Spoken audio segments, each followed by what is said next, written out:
Buckle up, princess, because the rabbit hole behind why big box stores suddenly have rare plants goes way deeper than tissue culture, hype cycles, and social media pressure. We barely scratched the surface in our previous video. So today, we're going to be covering the real underworld of the plant industry. The parts people don't talk about, the parts not even most collectors know, the parts that explain how the entire global machine works. I'm about to give you the hidden levels of the plant economy. Your $29.98 rare plant at Home Depot looks like a win. Affordable, accessible, easy.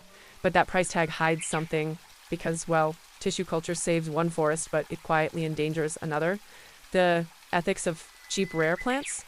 Way messier than anyone wants to admit. Before we talk about the dark side, we need to clear up one thing. What actually makes a plant rare? Because rare sounds mystical, like the plant descended from heaven on a sunbeam. But in the real plant economy, rare is just another way of saying there aren't many yet. And that scarcity can come from a lot of different places.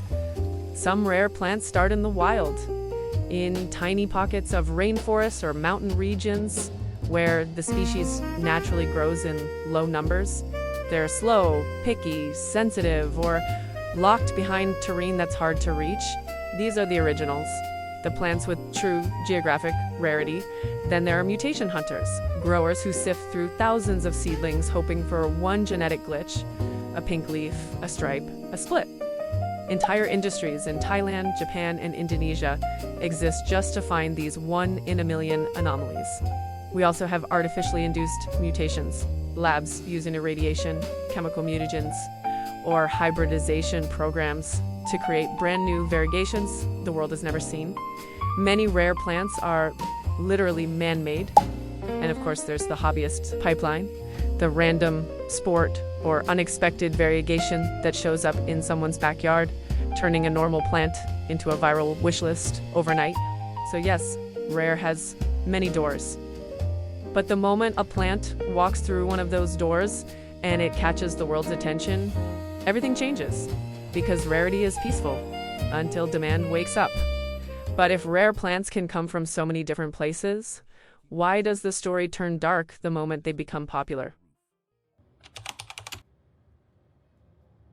Here's where the story shifts, because once a rare plant goes viral, once a single leaf becomes a global obsession, the industry has only one way to keep up with that demand without stripping entire forests: tissue culture.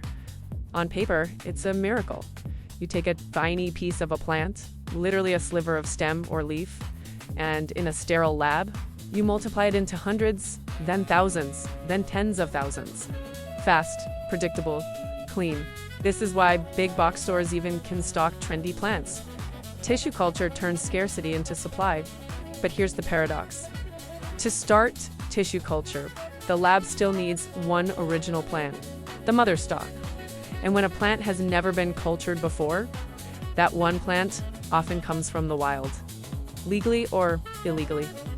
So tissue culture reduces poaching of established, trendy plants, while silently increasing poaching of the next viral species, a solution that fixes the symptoms.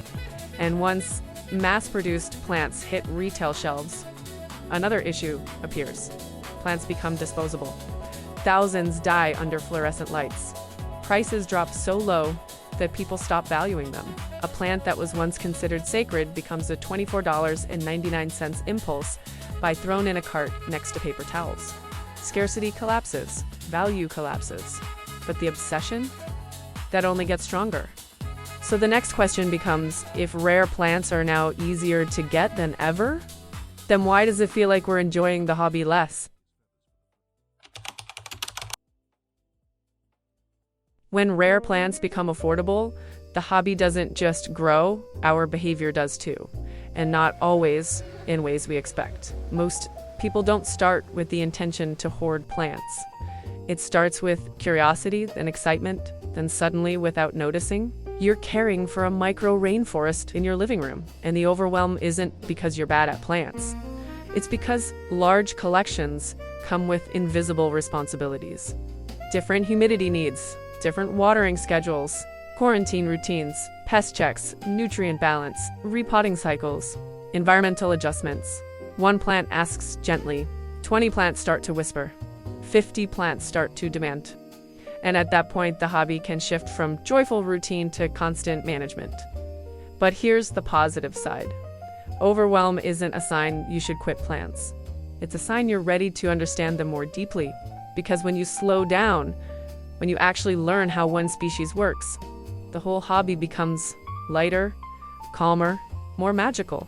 This is why understanding that plants are living, responsive beings is so grounding.